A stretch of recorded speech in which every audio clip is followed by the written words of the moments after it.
नमस्कार, शीतल की कहानियों में आज फिर आपका स्वागत है। आज की कहानी का नाम है जो बोएगा वही पाएगा। आज पूरे 3 वर्षों के बाद विनय अपने देश भारत लौट रहा था और अपनों से मिलने की खुशी से अंदर ही अंदर उत्साहित हो रहा था। उसने अपने आने की खबर भी अपने घर वालों को नहीं की थी क्योंकि वह उन्हें सरप्राइज़ देना चाहता था। नौकरी के सिलसिले में अमेरिका गया था, लेकिन इन 3 वर्षों में अपने काम में कुछ ऐसा उलझ गया कि अपने देश वापस लौट कर नहीं आ सका। एयरपोर्ट पर उतरकर विनय सोचने लगा कि पिछली बार जब उसकी पत्नी ईशा से उसकी बात हुई थी तो उसने बताया था कि माँ की तबीयत आजकल ठीक नहीं रहती। शायद उन्हें शहर की हवा रास नहीं आई, इसलिए कुछ दिनों के लिए वह गांव में रहने चले गए हैं।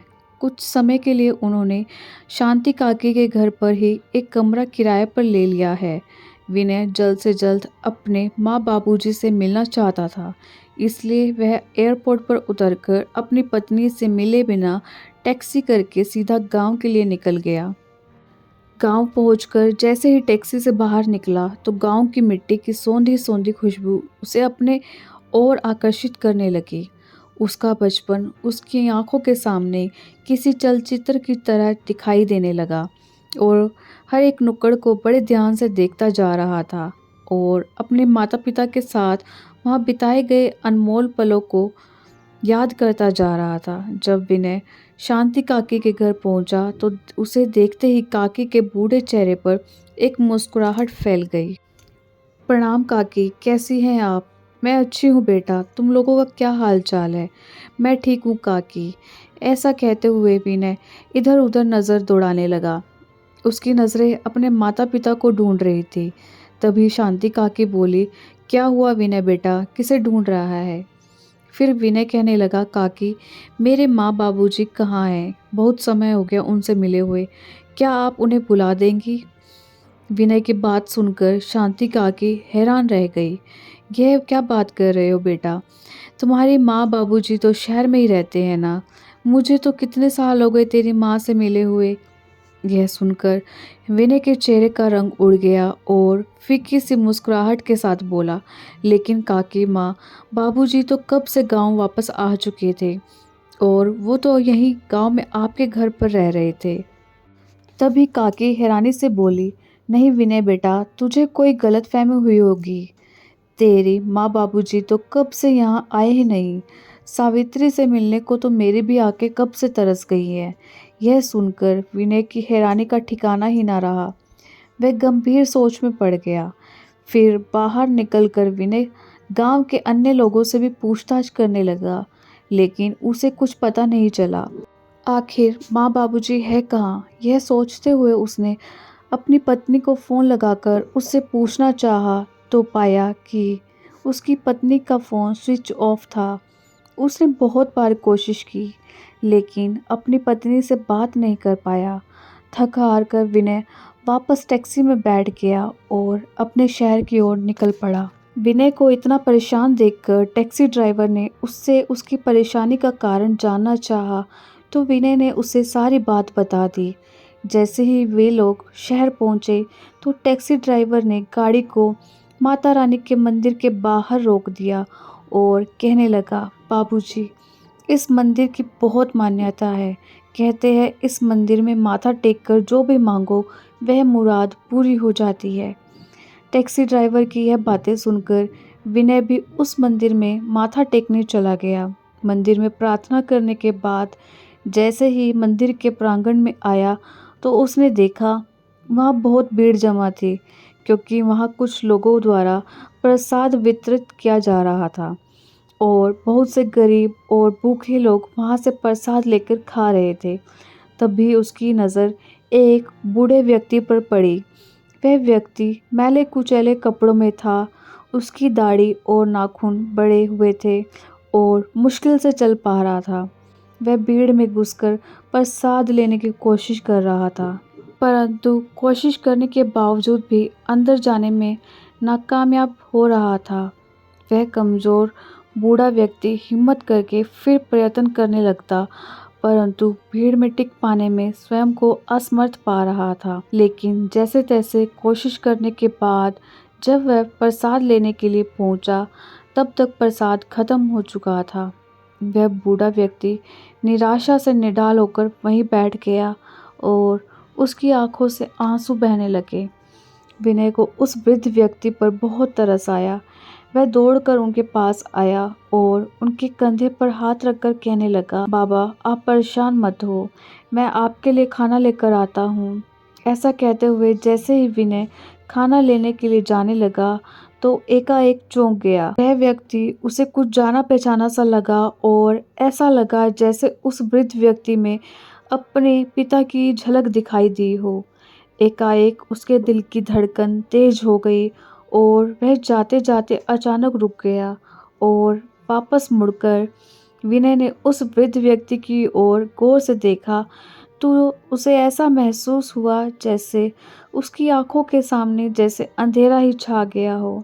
वह देखकर दंग था कि मैले कुचैले कपड़ों में वह बुजुर्ग व्यक्ति और कोई नहीं बल्कि उसके पिता राधेश्याम जी थे, जिनकी आंखें चेहरे के अंदर तक धंस चुकी थी और शरीर कंकाल मात्र रह गया था।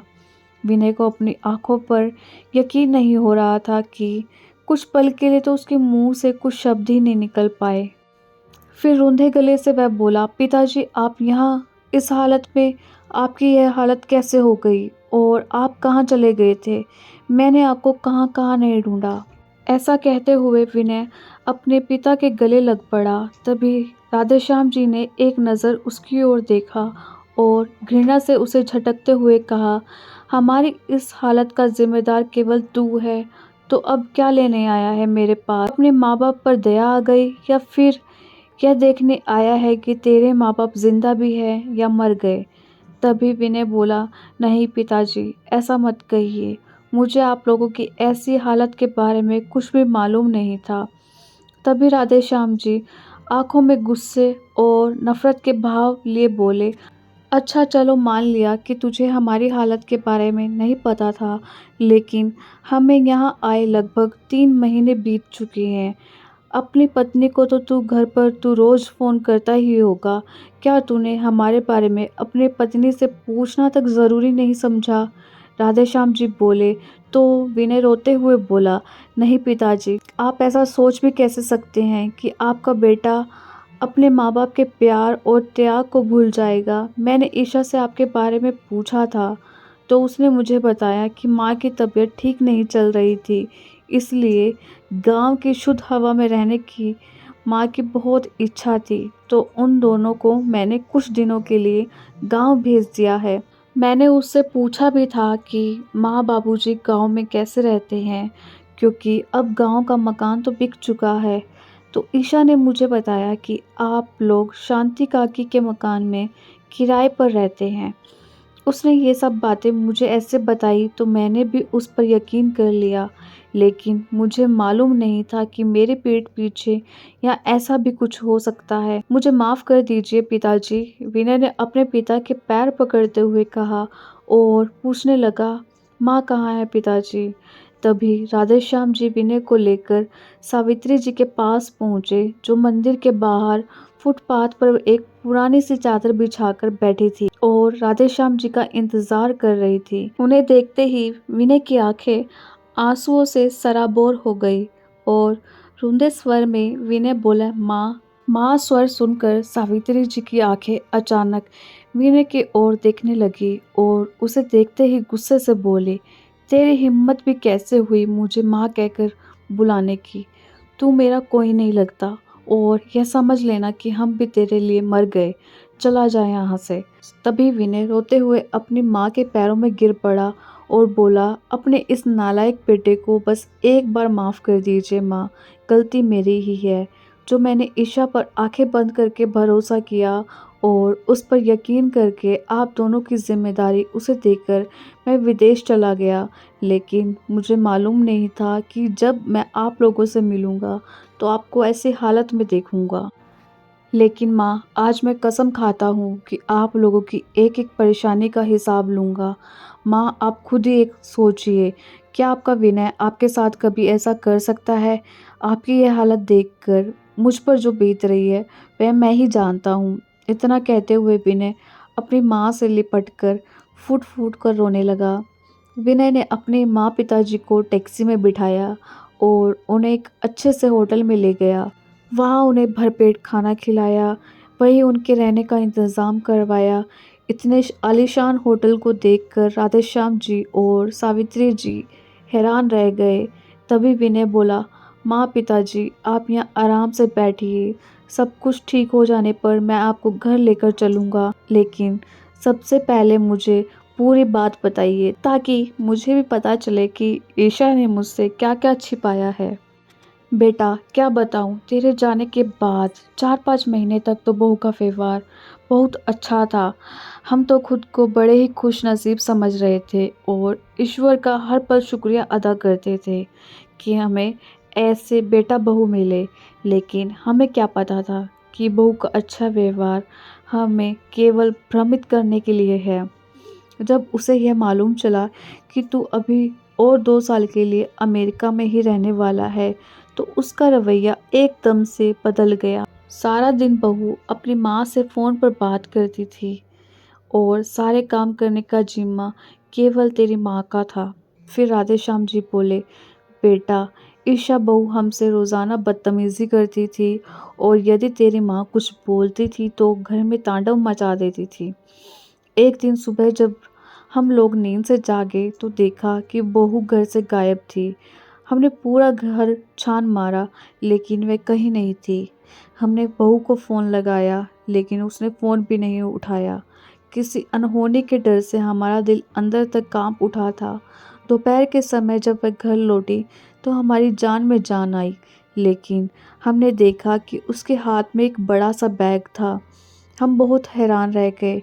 इससे पहले कि हम उससे कुछ पूछते, उसने बोला, माँ पिताजी आप लोग आज के आज और अभी के अभी अपना सामान अपने कमरे में से निकाल लीजिए और स्टोर रूम में रख दीजिए। आज से आप हॉल में सोएंगे क्योंकि आज से मेरी माँ इस घर में रहेंगी। बहू की यह बात सुनकर राधेश्याम जी और सावित्री जी को बड़ी हैरानी हुई। तो राधेश्याम जी ने कहा, ये क्या कह रही हो तुम बहू, हम हॉल में कैसे सो सकते हैं? तुम्हारी माँ तो कुछ दिनों के लिए आई होगी। तो एक काम करो, तुम्हारी माँ और सावित्री अंदर कमरे में बेड पर सो जाएंगे और मैं यहाँ हॉल में सो जाऊँगा। राधेश्याम जी बोले। तो ईशा बोली, मैंने कब कहा कि मेरी माँ यहाँ कुछ दिनों के लिए आई हैं? यह उनका घर है और वह अब यहाँ हमेशा के लिए रहेंगी और आप लोगों से मैंने जितना कहा है आप उतना ही कीजिए। ईशा ने गुस्से में कहा। तो राधेश्याम जी बोले, बहू तुम्हें मालूम है कि सावित्री की तबीयत ठीक नहीं रहती, उसकी कमर में बहुत दर्द रहता है, उसे ज़मीन पर नहीं लेटा जाएगा। तभी ईशा भड़कते हुए बोली, वह सब मैं नहीं जानती, जल्दी से जल्दी कमरा खाली कीजिए, नहीं तो इस घर के दरवाजे खुले हैं, आप लोग अपना इंतज़ाम खुद देख सकते हैं। बहू ईशा की बातें सुनकर सावित्री जी को बहुत बुरा लगा। वे गुस्से से बोली, आप ज़रा विनय को फ़ोन लगाइए, मुझे उससे बात करनी है। और विनय बेटा, यह बात होने के बाद हमने तुझे कितनी बार फ़ोन मिलाया था, लेकिन तूने एक बार भी हमारा फ़ोन उठाना ज़रूरी नहीं समझा। यह बात सुनकर विनय हैरान रह गया और बोला, लेकिन माँ पिताजी मेरे पास तो आपका कोई फ़ोन नहीं आया। अरे हाँ, याद आया, मेरा फ़ोन नंबर बदल गया था और इसके बारे में मैंने ईशा को भी बताया था और उससे कहा था कि आपको भी इस बात की खबर कर दे। फिर राधेश्याम जी बोले, लेकिन बेटा हमें बहू ने इस बारे में कुछ नहीं बताया, हम तो अब तक यही सोच रहे थे कि तू भी बदल गया है, तूने भी हमसे मुंह मोड़ लिया है। फिर सावित्री जी बोली, बेटा मैंने बहू को एक बार कहा भी था कि मेरी एक बार विनय से बात करवा दो। तभी ईशा ने कहा, मेरे पति ने आपका ठेका नहीं ले रखा है क्या? हर बात पर आप लोग विनय को फ़ोन लगाने की बात करते हैं। वे वहाँ काम करने गए हैं, आराम करने नहीं। वैसे भी उन्हें सब मालूम है, उनकी रजामंदी से ही मैं अपनी मम्मी को यहाँ पर लेकर आई हूँ। हाँ पिताजी, मुझे ईशा ने यह कहा था कि वह अपनी मम्मी को हमारे घर लेकर आ रही हैं क्योंकि उसके भाई भाभी उसकी मम्मी का ठीक से ख्याल नहीं रखते और उनसे झगड़ा करते हैं। लेकिन पिताजी, यदि मुझे मालूम होता कि ईशा आप लोगों को आपके कमरे से निकाल रही है तो मैं आपके साथ ऐसा कभी नहीं होने देता। फिर राधेश्याम जी नम आंखों से कहने लगे, बेटा, बहू ने हमारी ऐसी हालत कर दी थी कि हमारे पास कोई चारा नहीं बचा था और हमने सोच लिया था कि यदि 2 रोटी खानी है तो बहू की बातें चुपचाप सुननी होंगी। बेटा, एक दिन तेरी माँ को बुखार चढ़ा था और मैं उसकी सेवा में लगा था। वैसे तो पूरे घर का काम तेरी माँ ही करती थी।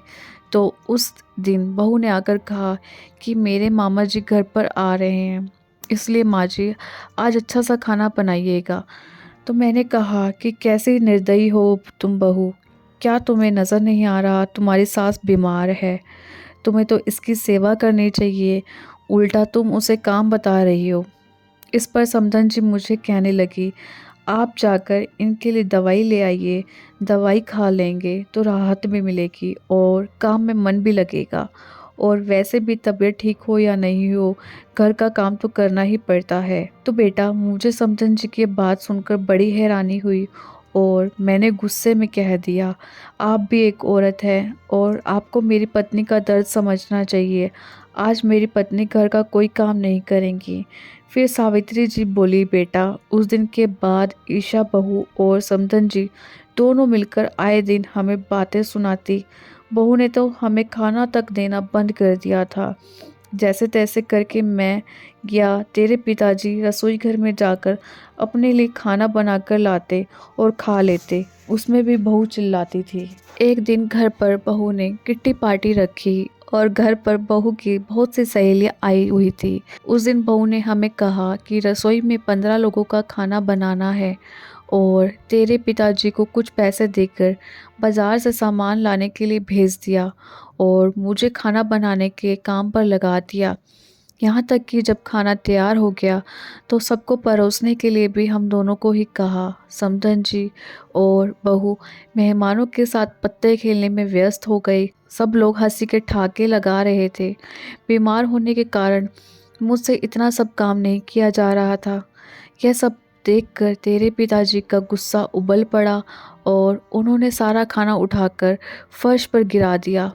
यह सब देखकर बहू का पारा 7वें आसमान पर पहुंच गया। वह चिल्लाकर बोली, आप लोगों की इतनी हिम्मत कि मेरी सहेलियों के सामने मेरी बेइज्जती कर दी। उधर बहू की माँ मोहिनी जी भी बहू को भड़काते हुए कहने लगी, बेटी ईशा, तुम ही इन लोगों को तरस खाकर घर में बिठाए हुए हो, निकाल कर बाहर क्यों नहीं करती इन लोगों को? हाँ माँ, आप ठीक कह रही हैं, इन्हें घर में रखकर मैं इन पर एहसान कर रही हूँ और यह मेरे एहसान का इस तरह बदला दे रहे हैं। जल्दी से अपना सामान समेटिए और चले जाइए यहाँ से। यह सब बताते हुए सावित्री जी फूट फूट कर रोने लगी और कहने लगी, बेटा, तू नहीं जानता, बहू ने भरी दोपहर में हमें घर से बाहर निकाल दिया। हम कहाँ जाते, गांव वाला मकान भी अब अपना नहीं रहा था। हम लोग सड़क पर आ गए थे। मेरी हालत तो पहले से ही खराब थी। अपमान के तूफान झेलकर तेरे पिताजी भी बीमार रहने लगे। थोड़ी थोड़ी देर में इन्हें सांस चढ़ने लगता। हम कहाँ जाते, कैसे खाते, इसलिए हम इस मंदिर के बाहर आकर बैठ गए। लेकिन तुम हम तक कैसे पहुँचे बेटा? सावित्री जी के पूछने पर विनय ने कहा, माँ, आप लोगों को घर से निकालने के बाद ईशा ने मुझसे कहा था कि आप लोग तो शांति काकी के पास गांव में चले गए हैं। जब मैंने कुछ दिनों के बाद उससे पूछा कि माँ बाबूजी का फ़ोन क्यों नहीं लग रहा, तो उसने बताया कि आपका फ़ोन घर पर ही रखा है और आप लोग गांव वालों के साथ तीर्थ यात्रा पर गए हैं। इस कारण आप लोगों से बात नहीं हो पाएगी। मुझे थोड़ा सा शक भी हुआ, क्योंकि यदि आप तीर्थ यात्रा पर जाते तो मुझसे एक बार बात ज़रूर करते, यूँ बिना बताए ना जाते।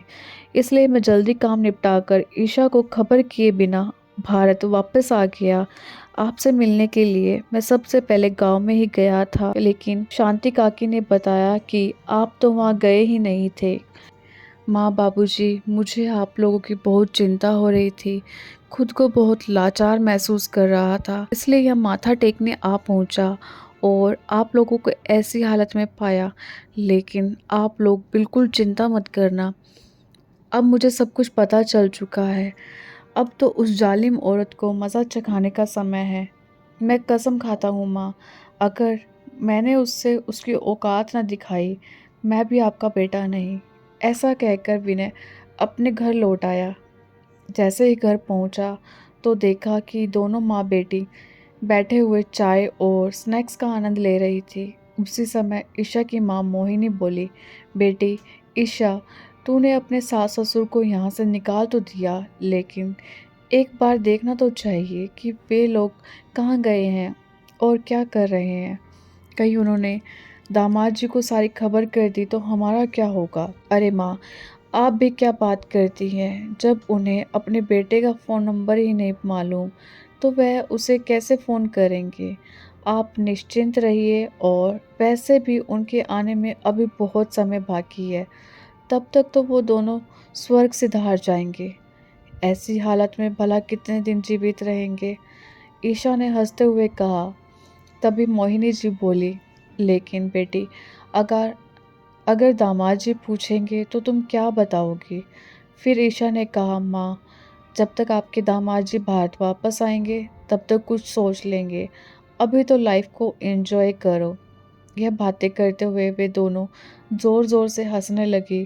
तभी विनय अंदर चला आया और उसे देखते ही ईशा के चेहरे का रंग उड़ गया और ठिठक कर उठ खड़ी हुई। अरे क्या हुआ बिटिया, तुझे सांप क्यों सूंघ गया। ऐसा कहते हुए ईशा की माँ ने दरवाजे की ओर देखा तो उसके पैरों तले भी ज़मीन खिसक गई। वे दोनों मन ही मन सोच रही थी, कहीं विनय ने उनकी बातें सुन तो नहीं ली। उसी समय विनय हंसते हुए बोला, देखा, हैरान रह गई ना मुझे देखकर। मैं तुम्हें सरप्राइज देना चाहता था, इसलिए बिना बताए ही आ गया। विनय की ये बात सुनकर ईशा और उसकी माँ मोहिनी की जान में जान आई। अब उन्हें यकीन हो चुका था कि विनय ने उनकी बात नहीं सुनी। थोड़ी देर आराम करने के बाद विनय ईशा के पास आया और बोला, एक खुशखबरी है, अब मैं तुम्हें भी अपने साथ विदेश ले चलूँगा। मैंने तुम्हारा वीज़ा भी बनवा लिया है। हम 2 दिन बाद ही अमेरिका के लिए निकलेंगे। माँ और पिताजी तो तीर्थ यात्रा पर चले गए हैं, तो उनका आना अभी नहीं हो पाएगा, और जब आएंगे तो मैं उनसे बात करके ही उनका यहीं रहने के लिए इंतज़ाम करवा दूँगा। अब तुम जल्दी से अपनी पैकिंग करनी शुरू कर दो। यह बातें सुनकर ईशा की बाँछें खिल उठी। खुशी के मारे उसके पैर ज़मीन पर नहीं पड़ रहे थे। तभी मोहिनी जी यह सब बातें सुन रही थी। परेशान होते हुए बोली, ईशा बेटिया, तुम तो विदेश जाने के बारे में सोच रही हो, लेकिन यह भी तो सोचो फिर मेरा क्या होगा। देखिए माँ, मैंने इतने दिन आपको रखकर आपकी सेवा की है। अब आप भैया भाभी के पास वापस जाइए। क्या कोई बेटी के घर में भी इतने दिन रहता है। जाइए, उनसे माफ़ी मांग लीजिए। अब आपके कारण मैं विदेश में जाना तो नहीं छोड़ सकती ना। पता है मैं कितना तरसती थी विदेश में जाने के लिए, और अब जब मौका मिल रहा है तो मैं इस मौके को हाथ से नहीं जाने दूंगी।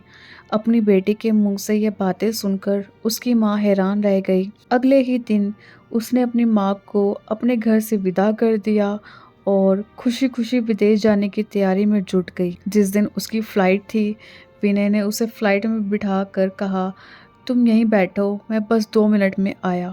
लेकिन जब फ्लाइट उड़ने का समय हुआ तब तक भी विनय वापस नहीं लौटा था। ईशा ने घबराते हुए बैग में से अपना फ़ोन निकाला। तभी उसने देखा कि फ़ोन के पास एक कागज़ रखा हुआ था। जैसे ही उस कागज़ को खोलकर देखा तो उसमें लिखा था, जाओ और खूब मज़े करना विदेश में। अब तुम्हें मालूम पड़ेगा कि किसी इंसान को अकेला और बेसहारा छोड़ देने का क्या मतलब होता है। तुमने मेरे माँ पिताजी को घर से धक्के मार कर निकाल दिया था, उन्हें दर दर की ठोकरें खाने पर मजबूर कर दिया था, खून के आंसू रुलाया है तुमने उन्हें। अब तुम भी विदेश में भीख मांगना, और जब भीख मांगकर पैसे इकट्ठे हो जाए तो वापस आ जाना और अपने माँ के साथ ही रहना, क्योंकि अब मेरा तुमसे कोई रिश्ता नहीं है। जब तक ईशा ने यह पत्र पढ़ा तब तक फ़्लाइट उड़ चुकी थी। हवाई जहाज़ के उड़ने के साथ-साथ उसे ऐसा महसूस हुआ उसकी जान ही निकलती जा रही है। विदेश में रहने की अपनी इच्छा के कारण वह अपने सास-ससुर से छुटकारा पाना चाहती थी और अपनी इस इच्छा के कारण ही उसने अपनी माँ को भी बेसहारा छोड़ दिया। आज ईशा विदेश में दर-बदर की ठोकरें खा रही थी और अपने किए पर पछता रही थी, क्योंकि आज वो अपने ही बुने जाल में पूरी तरह से फंस चुकी थी। इधर राधे श्याम जी और सावित्री जी की शादी की 50वीं सालगिरह पर विनय ने उन्हें एक बड़ा सा आलीशान फ्लैट गिफ्ट कर दिया और होटल से उन्हें सीधा इस फ्लैट में लेकर गया। जैसे ही उन दोनों ने अपने बेटे के साथ घर में प्रवेश किया तो इतना आलीशान घर देखकर वे दोनों हैरान रह गए। तभी विनय बोला, मेरे प्यारे माँ पिताजी को शादी की 50वीं सालगिरह पर बहुत बहुत मुबारक हो। अब आप लोगों को आपके इस घर से कोई नहीं निकाल सकता, क्योंकि ये घर आपके नाम पर है। बेटे का इतना प्यार देखकर राधे श्याम जी अश्रुपूरित आंखें लिए बोले, बेटा हमें माफ़ कर देना, हमने तुम्हें बहुत गलत समझा। आज माता पिता के साथ साथ विनय की आंखों में भी खुशी के आंसू थे। कुछ समय के बाद विनय के पास ईशा का फ़ोन आया, लेकिन विनय ने उसका फ़ोन काट दिया और उसने कई बार फ़ोन लगाया लेकिन विनय ने नहीं उठाया। तब राधेश्याम जी के पूछने पर विनय ने उन्हें सब कुछ बता दिया कि किस तरह उसने ईशा को उसके बुरे कर्मों की सज़ा दी। इतना सुनते ही राधेश्याम जी और सावित्री जी परेशान हो गए। थोड़ी देर में ईशा का फिर से फ़ोन आया तो राधेश्याम जी ने फ़ोन उठाया। उधर से ईशा के रोने की आवाज़ आई और फिर गिड़गिड़ाते हुए बोली, बाबूजी मुझे माफ़ कर दीजिए, मैंने आप लोगों के साथ बहुत बुरा किया, जिस कारण विनय ने मुझे अकेला छोड़ दिया है। उन्होंने मुझसे सारे रिश्ते ख़त्म कर लिए हैं, आप ही उन्हें समझाइए ना, मैं यहाँ बहुत तकलीफ़ में हूँ। बाबूजी मुझे सबक मिल चुका है, मैं कसम खाती हूँ कि आज के बाद आप लोगों को कोई तकलीफ़ नहीं होने दूँगी। ईशा के इतना कहने पर राधेश्याम जी और सावित्री जी का दिल पिघल गया। उन्होंने बेटे से कहकर ईशा के आने का इंतज़ाम करवाया। 2 दिन बाद ईशा घर पहुंच गई। उसने अपने सास ससुर के पैरों में गिरकर उनसे माफ़ी मांग ली और उनकी खूब सेवा करने लगी। आज एक बेटे ने दुनिया वालों के सामने एक मिसाल कायम कर दी। लेकिन उधर ईशा की माँ मोहिनी जब अपने घर पहुंची तो देखा कि उनका सारा सामान स्टोर रूम में शिफ्ट हो चुका था। उनके अपने कमरे में उनके लिए कोई जगह नहीं थी, क्योंकि उस कमरे में उनकी बहू के पिताजी आराम फरमा रहे थे और टीवी पर गाना बज रहा था, जो बोएगा वही पाएगा, तेरा किया आगे आएगा। धन्यवाद। आप लोगों को ये कहानी कैसी लगी कमेंट बॉक्स में ज़रूर बताएं और चैनल को ज़रूर सब्सक्राइब कीजिए। धन्यवाद।